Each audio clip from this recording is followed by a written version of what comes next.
thank you all for coming. This is the meeting with Gazette editors with candidates for the state.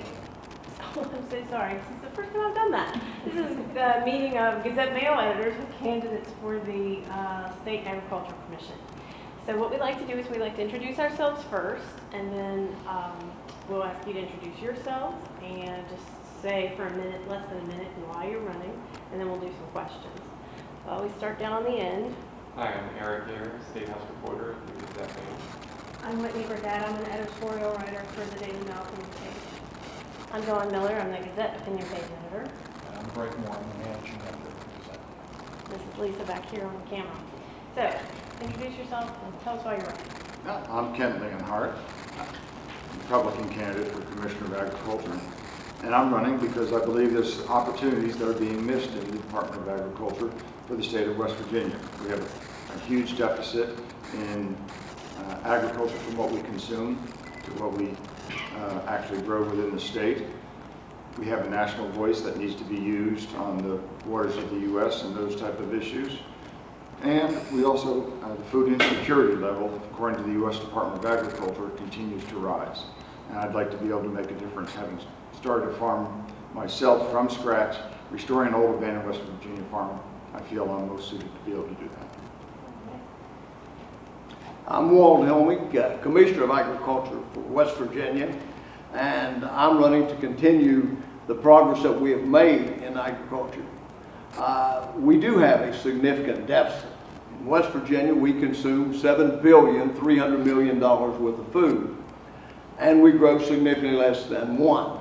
So we have a $6 billion opportunity for West Virginia and Department of Agriculture to be involved in growing the industry.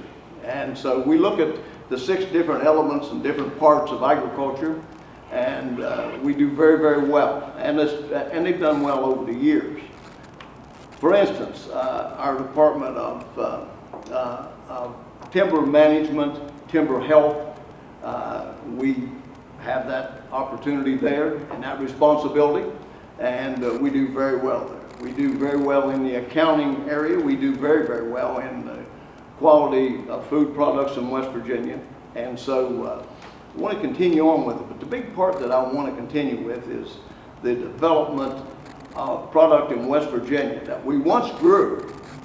And so we have a record of where we were, and we have a record of where we are.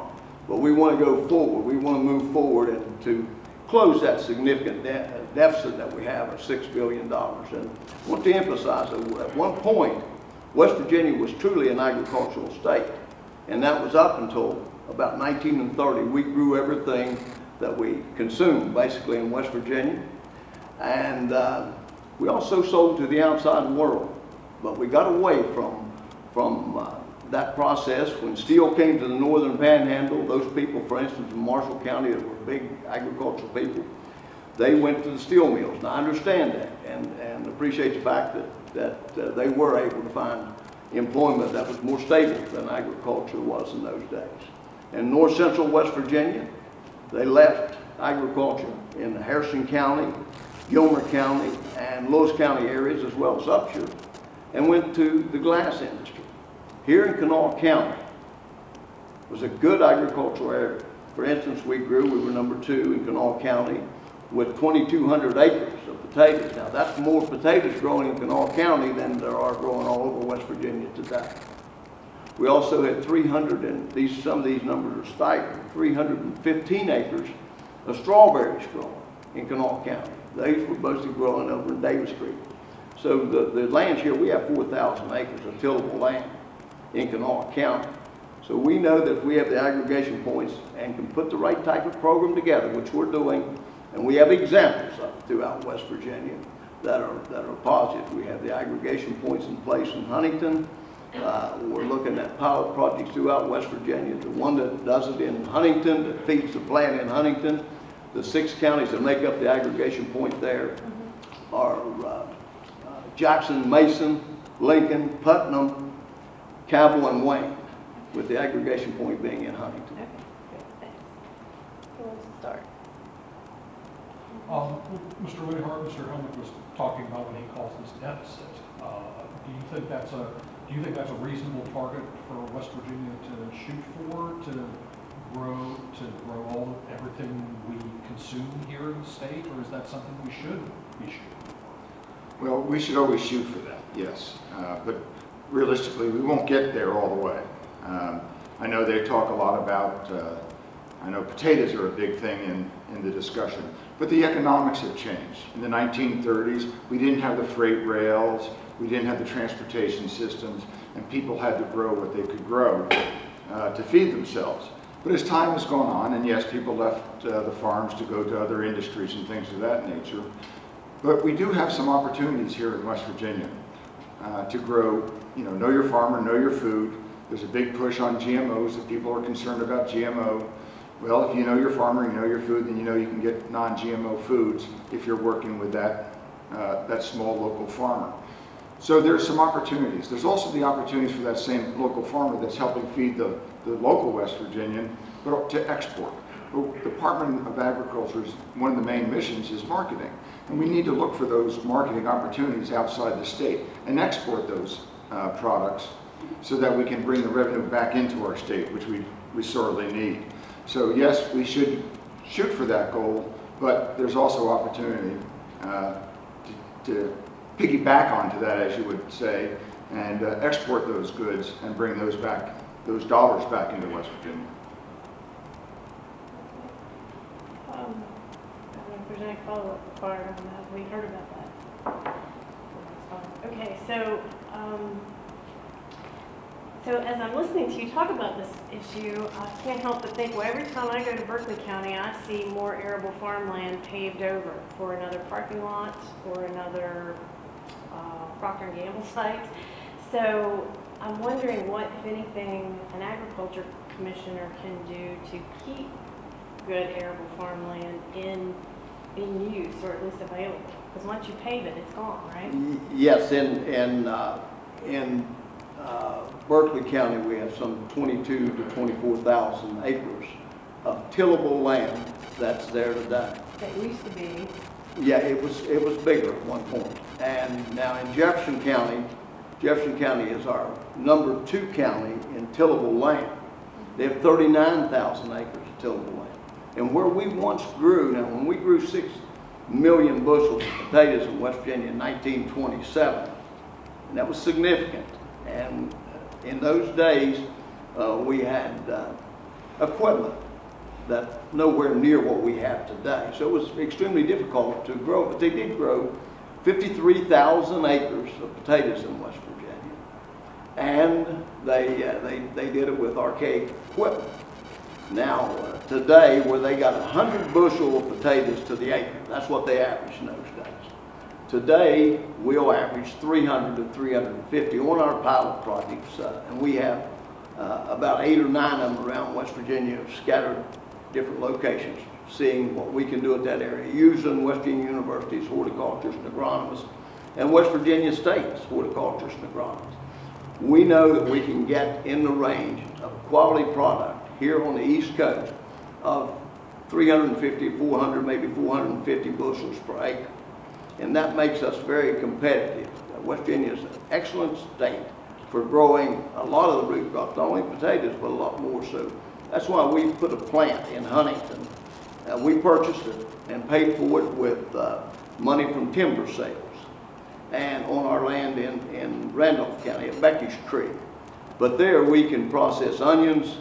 We can also hand package. We can do the same thing with beets, rutabagas, Hanovers, but especially potatoes. Now, right today, we're doing at Huntington about a tractor and trailer load a day because we're walking slow. We're doing about 23 tons of potatoes that we're packaging, growing in West Virginia, on West Virginia land with West Virginians to be consumed by West Virginians, and we package them in the bags that has West Virginia all over it. And this is the first time this has happened in some time. When you say we do that, is that the state doing it, or is that growers We using have, that facility? we have the plant. Now, we entered into a joint arrangement with the West Virginia National Guard because we're looking to build a workforce, obviously, because we're changing the culture. And so we entered into an agreement with the National Guard to use their facility in Huntington because they were relocating to another part of Cabell County. So we have a wonderful building there, wonderful site. And we have about 36 growers that are private growers in those 6 counties that I just mentioned. And they then bring them into our processing plant. And those are now we own the processing plant. It is our intention, and we also own the harvesting equipment and the planting equipment. They have a responsibility of maintaining the product throughout the summer. And during the planting season, they prepare the land. And we have a horticulturist that's with them, making sure that they know how to do it, because we're changing the dynamics of agriculture in West Virginia. So we're very much involved. Our goal is set up through, and when I say we also include, it's a part of our operation and a part of our 330 employees that we have, but it's the Soil Conservation Agency. And they also have the Soil Conservation District supervisors, and they're very much involved with 117 of them in West Virginia. A lot of them's involved with us.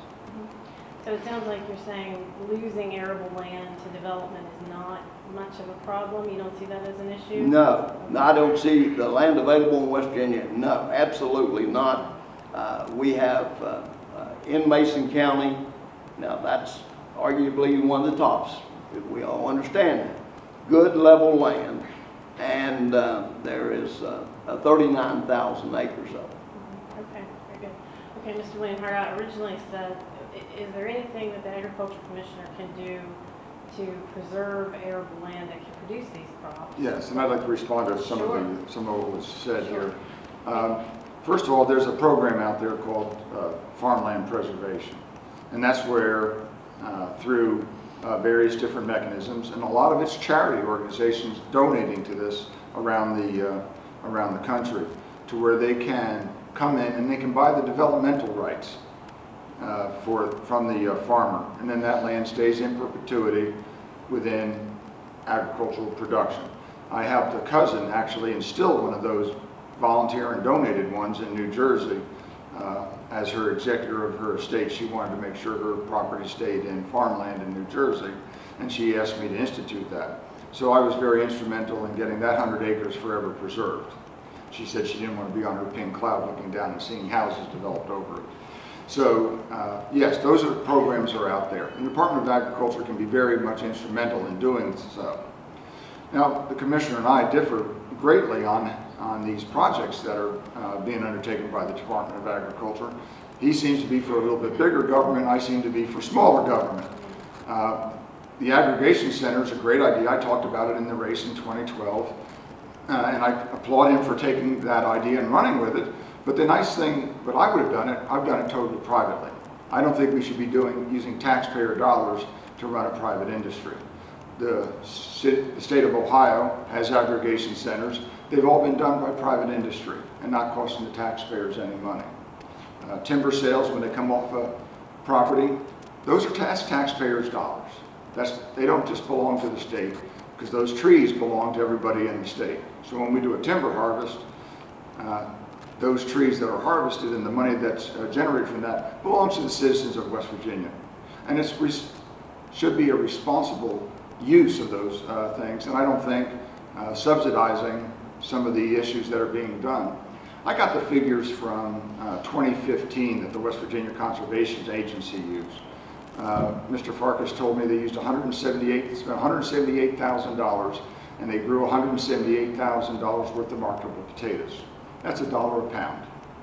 Folks, we can't compete with that on the outside market when the wholesale for a bushel is going to be considerably less than that.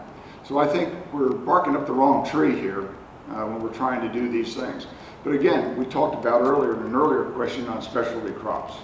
You know, you can make more money on an acre of basil than you can on 50 acres of potatoes. So what we need to do is we need to find those markets for those specialty crops and export them, but then also use them here. You know, take kale for an example. One of the most widely used uses of kale is for a garnish in restaurants. So we can grow kale on our hillsides and the arable lands that we have, and export those things. We can use new technologies such as high tunnels and extend the growing season and start them a little bit earlier. So we can take these specialty crops and market them outside the state of West Virginia. Location, location, location. We're 1 day's drive from, depending upon the report you see, 40 to 60% of the population of the United States. West Virginia should be thriving. We've got the roads that were put in place for years and years, but we have to change some of the ways the government operates and the way we look at things. And we have to just think outside the box and continue to improve the state of West Virginia. Well, if I could just ask you a follow-up about that. Sure. If an aggregation center was profitable, wouldn't a private company have already formed to do it? We had business practices. Let's take an example. In the Eastern Panhandle, we used to be a huge apple growing plant, but we had laws in place that made it difficult for people to do business. And when those plants needed upgrading, they moved out of the state. And then you had the conflict between the apple processing plants, the apple orchards, and then the development.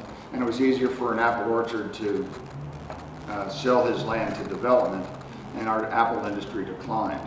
But as we have changed the business climate, the legislature, being proud to be a part of that the last 2 years, I believe we're setting the climate to where businesses are going to want to come into West Virginia, and we can make that profitable. But there was reasons that all these businesses left West Virginia. But were there specific changes the legislature made that will help agriculture? Oh, absolutely. I mean, we changed laws in tort reform, trespass laws. We changed some of the labor laws. We made West Virginia more business friendly. And so I think over the next few years, you're going to see a growth of business coming into West Virginia. And those changes will be very positive. And that can then have a positive effect on agriculture as well. Because agriculture is a business. I mean, let's face it, it's not just a farm. It's a business. And it has to be run like a business. What you put into it, you expect a return out of what you put into it. And you can't be using government dollars to subsidize that and say you're growing the business when you're not really growing the business because you're subsidizing it with taxpayer money. Farmers could grow that. Yes. Is there a reason they're not doing it now? And what's the role of the State Agricultural Commission in helping them do that? Well, part of it is the education system. We've lost a lot of the education of teaching young people. Agriculture's hard. I mean, the people that do it because they love it. But we have to instill that interest, and we have to instill that interest in an early age. I was on the radio yesterday, and as I was walking out of the radio station, a man pulled up in his 1975 Chevy, and he was just totally, he was wearing muck boots, he was dirty, and he came up to me and said, "Are you Mr. Leonard?" I said, "Yes." He said, "I was listening to you on the radio, and I wanted to tell you I'm here to vote for you." He said, "I like what you're saying." He said, "I'm a dairy farmer. And that's all I know. And I love my animals and I love my dairy farming. And we have tough years and we have good years. We have tough years and we have good years." And the car that he was driving was the only car he'd ever owned. It's the first car he ever bought. But he was so proud to be a dairy farmer. But that was instilled with him from his father. We've lost a lot of that. If you look at STEM education, everybody's heard of STEM in the schools. I'd like to change STEM from science, technology, engineering, and include agriculture and then mathematics. Because let's face it, we all eat every day. So food is one of the most important things that we can do in this, for the state. So we need to be teaching our children a little bit more about agriculture, where their food comes from, and improve those things in the place. I know there's some people that want to use the A for art. But as I mentioned with kale, isn't that not art? The presentation in a restaurant is art. The labels that you put on the packaging is art. So I think just combining the skills of art and the skills of agriculture, we can do a whole lot to improve the desire to farm in West Virginia. I think you mentioned, you did in the beginning, Farmland Protection, the West Virginia Farmland Protection Board. I spoke to them yesterday in Canaan Valley, and at their annual meeting. And the numbers are growing. The numbers of protected areas in West Virginia for farming are growing significantly. 4 years ago, when it was 4 or 5 of us was in the race for Agriculture Commissioner, that question was asked at Morgantown. Who's in favor of farmland protection? It was only one that was truly stood up and said, "Yeah, I'm in favor of farmland protection," because I believe that it is our biggest issue in West Virginia. When you get to the aggregation points that we develop, and I say we because what we do as a department, we bring in all of our people that are quality people. We bring in a significant number of them, sit down and say, okay, how do we try to close this gap somewhat from a $7.3 billion outspend to the less than $1 billion that we now generate. And every part of agriculture has decreased. And so you're changing the culture. We have good FFA programs in West Virginia. We have good vocational agricultural programs. I was involved with them, have been involved with them for a number of years, even down to our 4-H. But we've got to develop a labor force in West Virginia because, again, we're changing a culture. Now, the aggregation points, and that, I never heard that mentioned at all until we put that name together when we sat down to do our program. And the aggregation points are set up with our involvement to be turned over to the public through our Soil Conservation District supervisors and the Soil Conservation Agency in 3 years. That's the way that whole program is set up. It works well now. We have a number of people. We have about 150 acres of potatoes being grown in West Virginia. We have the prison system, the ladies at Lakin growing cabbage and sweet potatoes on test plots for us to be put back into the prison system. We know that we have a customer that's built in so that we can then do our aggregation points and our pilot projects based upon the need in West Virginia. We have 10,000 prisoners when you look at regional jails and corrections. Men and women in West Virginia, there's 10,000. They eat 3 meals a day, there's 30,000 meals. That food has been brought into West Virginia for year after year after year. Now we're now doing some of it, and a significant amount. The department no longer grows potatoes, which is by code, but we privatize it and put it out to where we're growing them at Greenbank this particular year. We're going to grow 450,000 pounds of potatoes at Greenbank for the Department of Corrections. And we will continue to utilize the ladies and develop our program at Lakin and throughout West Virginia with agriculture. We have VOAC programs. I visit them all over the state. I've been to many of them. Talked to the young folks about it, but they've not gotten into the vegetable world at all because they focus, and we've got good programs. We've got it's there, so that part of it is there. We've just got to get them directed to help us eliminate some of that significant difference between 7.3 and the 1 billion that we now grow.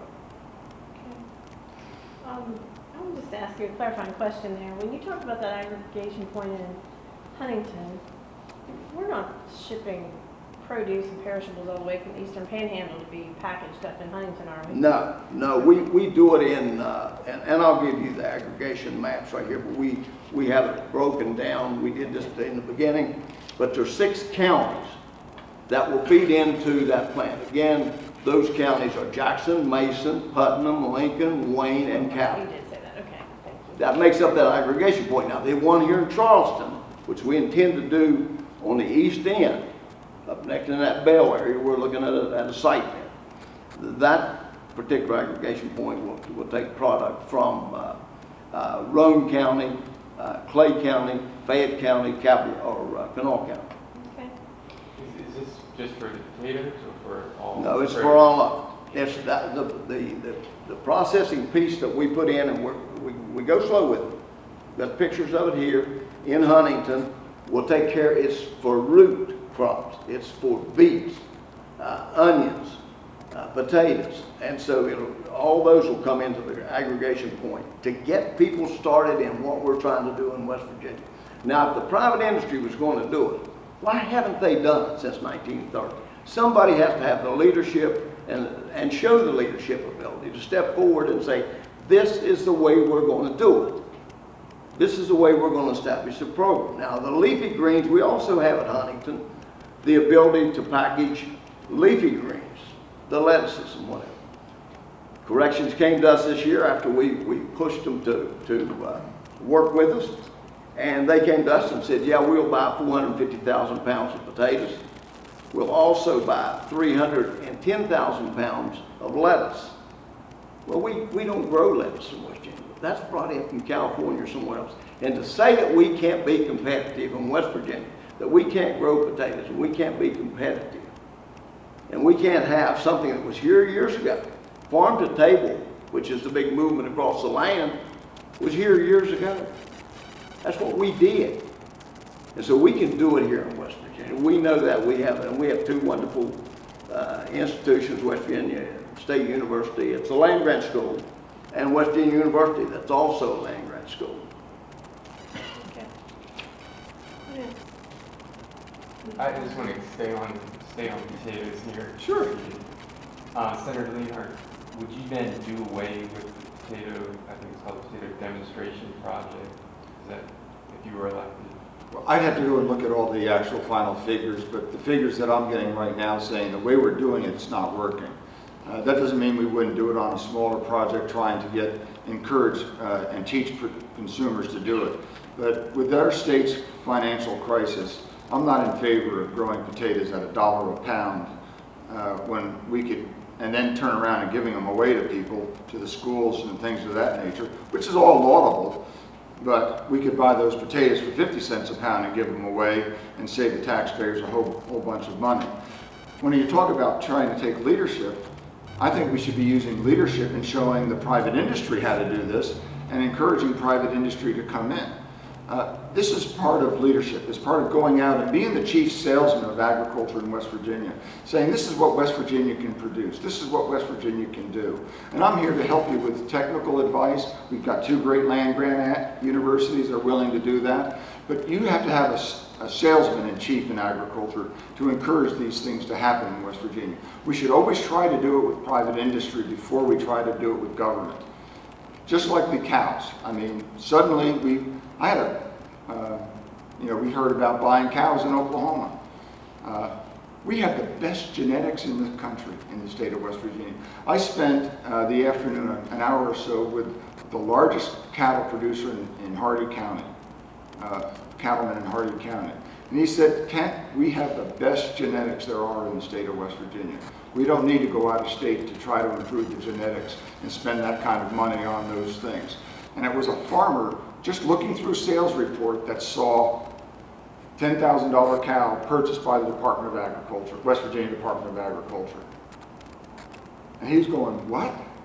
And then I looked at the genealogy of that cow, and it had Bushwhacker blood brought to market by a farmer, Don Peterson, in Horner, West Virginia. So we went to Oklahoma to buy bloodlines that are already found here in West Virginia. That was not a wise use of taxpayer money. This is why I say we should be using private industry first. And then if private industry won't do it, then we start with a small demonstration practice to teach people to try to encourage them. But we shouldn't be spending the figures that I'm getting, and I will not know until I'm in there to where I can actually see all the books to answer your question. But right now we figure we've lost about $1.5 million on potatoes. I think it's necessary for me to answer that. The $1.5 million includes our aggregation point, which will be amortized over a period of time. It includes harvesting equipment and planting equipment. And that's how they come up with that number. I don't know what kind of math that is. The fact is that we will do it less than 18 cents per pound. That's the goal that we have. We think we're there. All of our growers, and they're significant growers. Now, we have people that's been around the business for a number of years that's with us and involved in the program. So, no, that figure is absolutely wrong. And the figure with the cows and the genetics, the gentleman that bought those, he was one of our employees, Mike Teets. And Mike wanted to improve the genetics in West Virginia. He had been dealing, because you talk about a big farm. He has 800 head, his family does, in Hardy County, a significant farmer in West Virginia. And he looked at the genetics and has over the years, and in fact, he bought from this thing. In order to build his genetics up, he bought from Oklahoma before he came with us one animal that cost $30-some thousand bucks. A bull that cost $30-some thousand from the same location. So he knew what he was doing. If we get the young folks involved in a good genetic line in West Virginia, we won't see the decrease from 725,000 cattle at our peak in 1944. That's how many beef cattle we had in West Virginia. Now 325. I'd like to see it in a lot of the other animals. We do nothing. We have to buy our hogs from out of state to feed our prisoners. And so do we need, yeah, and I certainly agree with Kent because I've done it. He says, yeah, we need small aggregation centers. That's what we're doing. That's exactly what we're doing. This didn't happen. The industry itself didn't take hold over the years. And so we see agriculture go from 650,000 sheep to 33,000. And across the land, I will admit, the industry has decreased significantly. And the same thing with the cattle industry. And when it comes to 53,000 acres of potatoes and now we grow one, do we not need to do something different? I say to you, absolutely. We do need to do something different. And when it comes to looking at marketing or economic development, when it comes to that part of agriculture, I've been involved with it for a number of years. I'm a graduate of the University of Oklahoma's Economic Development Institute. And so, yeah, I can tell you that we've got to diversify the economy in West Virginia, and we're on the right track. Let me just clarify something. The $30,000 cow was bought by the man for his own, with his own Yeah, money. that was right. That was not for us. Okay. He paid that prior, and I mentioned, prior to coming with us. He did that for his own use Okay, okay. because he knew the genetics need to be And the improved. $10,000 state cow from Oklahoma Wait, was it was 6 cows. It was 4. Four? 4 with calves. Can you all guys pregnant. explain how many cows? Pardon? How many, there was a bull in there too? Well, the bull was a calf Okay. for one of the cows. And how much we spent? It was $33,000 plus transportation for the people out there, plus shipping of the animals back. I don't know what the final total is, but the actual bill for the 4 animals with calf or the one that was bred that hadn't calved yet was $33,000. Was it bid out? Pardon? Was it bid out? Yes. Bid process? We went through the process. We made sure that everything as we do on all of it, we have a lawyer look at it, make sure every step that we take It was is bid. legal. It was bid at the site. There was an auction at the site, and they bought it at the auction. It was not bid. It was bid at the site. It was an auction. It was an auction of competing buyers. It wasn't going to saying, I've got $10,000 for a cow. Who's going to give me a cow? The way that the normal government bidding is. It was bid at the site. Mr. Teets was bidding at the auction for these animals competing against other buyers. That's a little bit reverse a way the government purchasing should be done. That is the way we do it in West Virginia at our markets throughout West Virginia. There's a bid process and you step up and you bid. It makes it all legal and level, and you can see, I mean, there it is, whoever, bids the Let highest. me just clarify, when you say bid, normally when we talk about state government, we're talking about the government accepts bids, who will do this business for the state at the best price. But what you're describing is going to the stock exchange and bidding on something where the price Yeah. gets bid up based on competition among buyers. Among the right? buyers, right. Okay. That's the way you Make do sure- animals. That's the way you do those animals. There's no other way you can do it, really. Wait a minute. All right. Where are the cows now? They're at Pruney Town on our farm there. We have 1,700 acres of land at Pruney Town. We intend to improve the genetics through our people there. So your point, Senator Leonhardt, is that they should have used West Virginia? Absolutely. They've been buying bulls from West Virginia at the markets for years and years and years. We have a flagship university that runs a bull test station out in 2 different locations. I've bought bulls through that myself for my own cattle, and I've been very pleased and I've done very well. There was no reason to be going to Oklahoma and buying livestock and competing against our own breeders here in West Virginia. That's not helping grow West Virginia agriculture by going out of state and buying bloodlines that we already have here in West And Virginia. we're not competing against any West Virginia. We're going to, in other words, there's several different ways we handle it. We're trying to improve and give an opportunity to a young farmer, man or woman or a combination of them, to get into business at a cheaper price with a good bloodline. And throughout West Virginia, I've talked to many people and they say, this is the way to go. This will help narrow that gap from where we were. And we've lost over 55% of our beef industry in West Virginia, and 90% of our sheep industry, and basically all of our hog industry, and our potato industry. So yes, we have to do some things differently. Well, wait a minute, are you suggesting that our beef industry has shrunk because of the genetic No, a makeup number of the? of things. There's a number of reasons that they have, but the genetics need to be improved in West Virginia. I think most everybody will tell you it's difficult to get the good genetics and the embryos to do that. Okay. You guys ready to move on? Yeah. Commissioner, how has your department weathered the budget storm, I guess, at the state level? Have you had to do any layoffs or cut any programming or anything like that? And then Senator Leonhardt, as a follow-up, is there anything you would do differently to run the department more efficiently from an administrative standpoint? Yeah, let me just give you the numbers. When I took office, we had a total of 362, that's all positions that were available, 362. Today we have 332, so a decrease we have 30 as of June the 1st. We have June the 30th, we have 30 fewer employees. Are those all full-time positions? Yeah, those are full-time positions.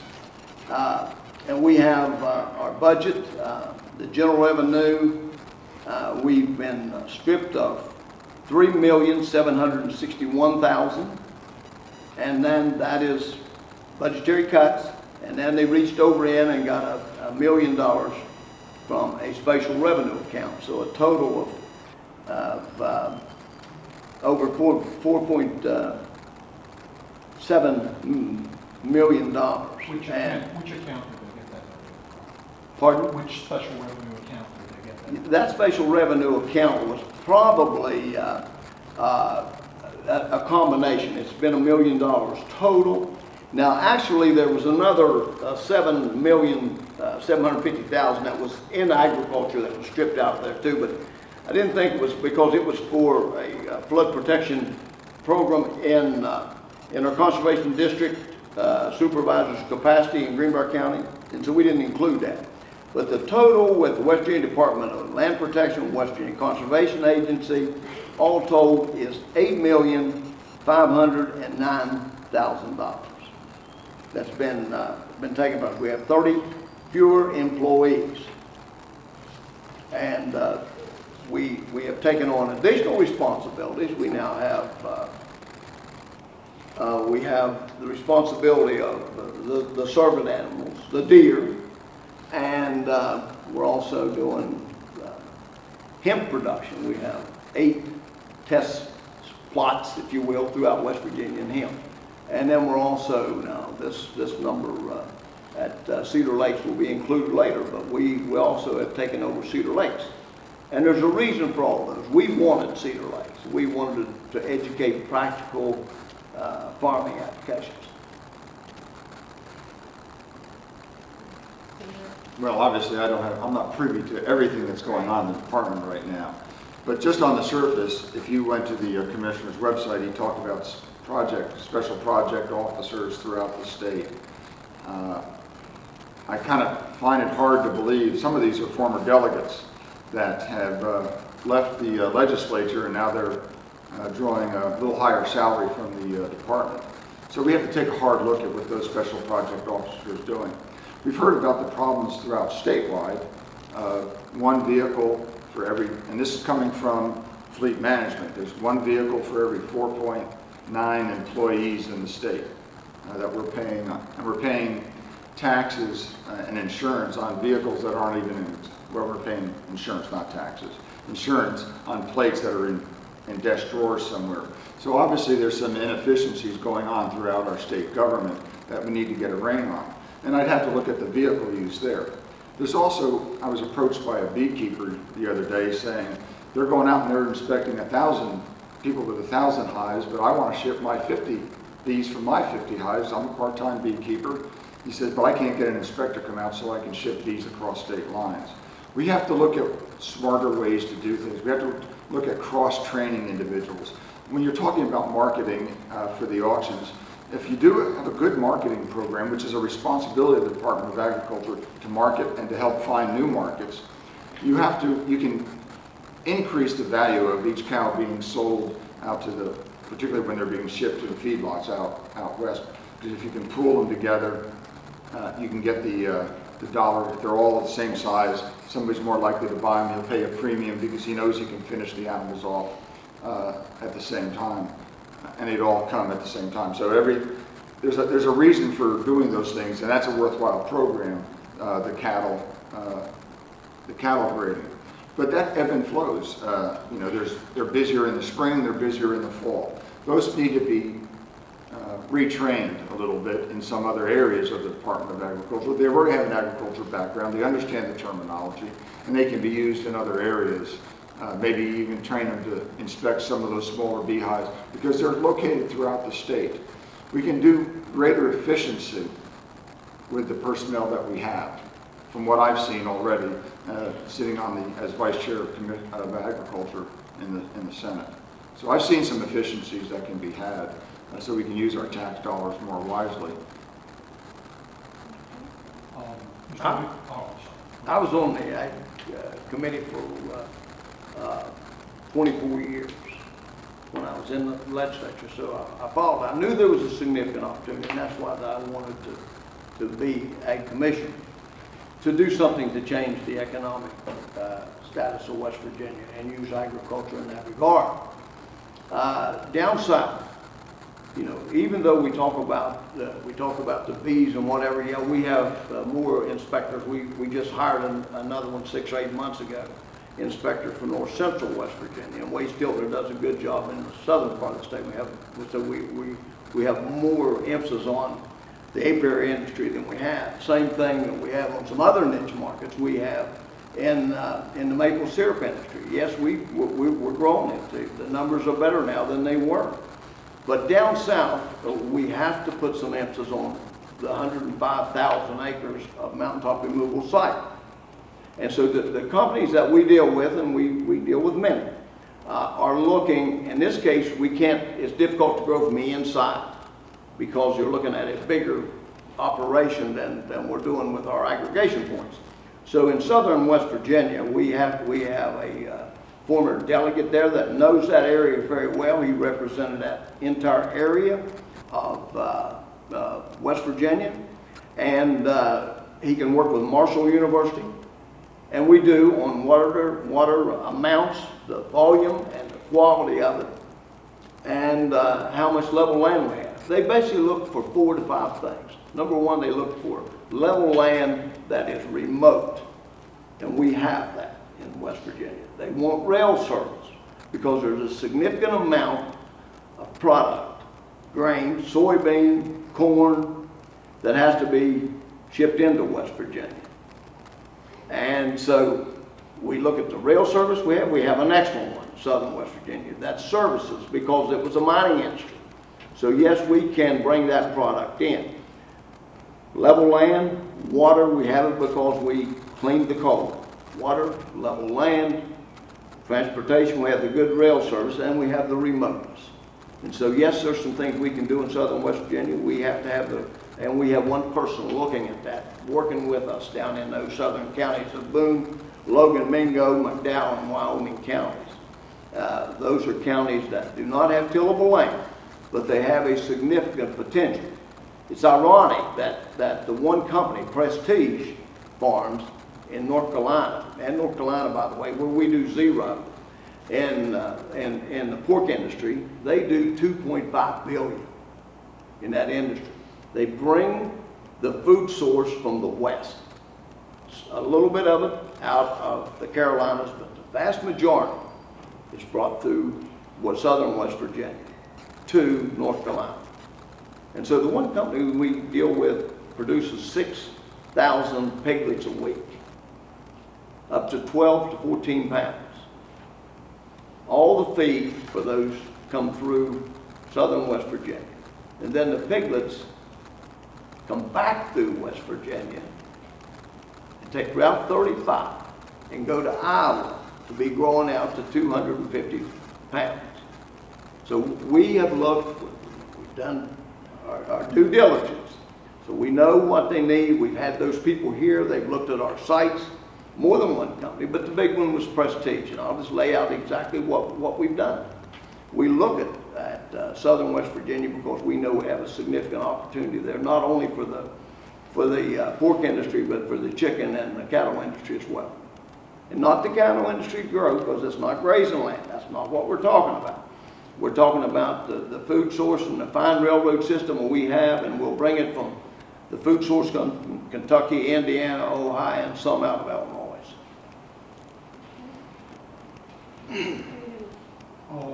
Well, I wanted to ask in Mr. Leonhardt's answers to these questions in advance, he was talking about the deal being put under the Department of Agriculture, and he says, unfortunately, all the state veterinarians have left the department, only to be replaced by a part-time veterinarian who cannot possibly handle all the health issues facing West Virginia agriculture.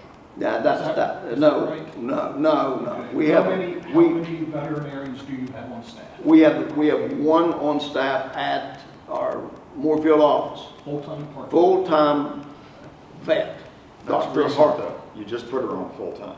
Full-time vet, that's, Part-time you can look at whichever way you want to classify, but Dr. Harper is our full-time vet in West Virginia. We have the ability to contract out immediately if there's any problem. We've not had any problem. This is something that's fabricated, a problem like this. We've not had any problem. We work well with it. Yes, we had to cut back some because you can see what the legislature did. How many veterinarians did you have on staff when you started? We actually had 2 full-time. Mr. Lincoln, do you want to address that at all? or- Well, I think we need to have more than one full-time veterinarian on staff. The department has a responsibility for herd health and flock health and food safety issues.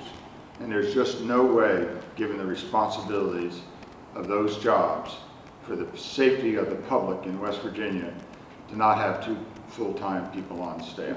We have access to contractual work anytime. We've never had a problem. Don't foresee one. See how it could possibly happen.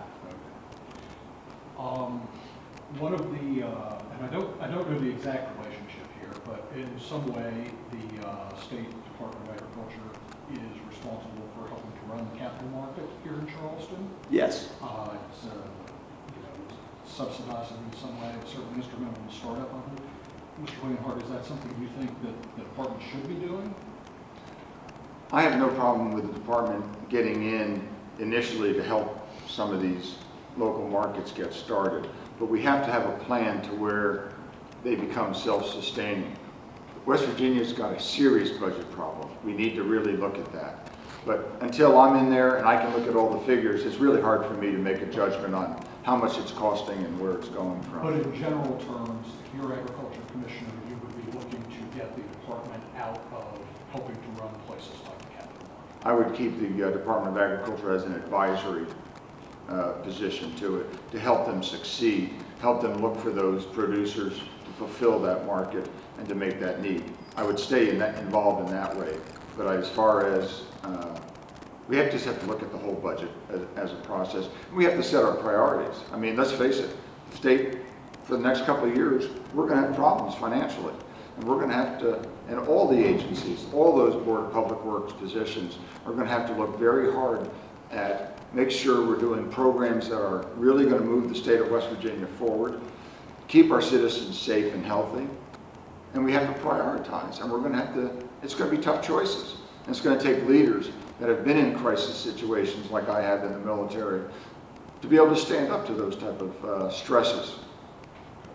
Mr. Helmick, any thoughts on Yeah, that? I've been in those crisis situations all the years that I was in the legislature. And there was times we had to adjust to make sure that we had the money to run state government. And we had to raise taxes, and I was there doing all of that and took a responsible role. As you folks know, I went to the position of, I was finance chairman for some 8 years. Now, with the question of the farmer's market, yes, we do have. We think it's an integral part of Charleston, and it is our capital city. And we do have 2 full-time employees. They've been there for a number of years, and we monitor and watch what's happening.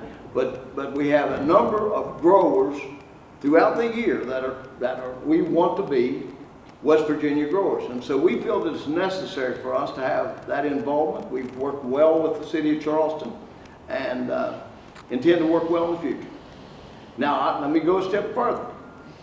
I can also say it for Huntington, not to the same degree.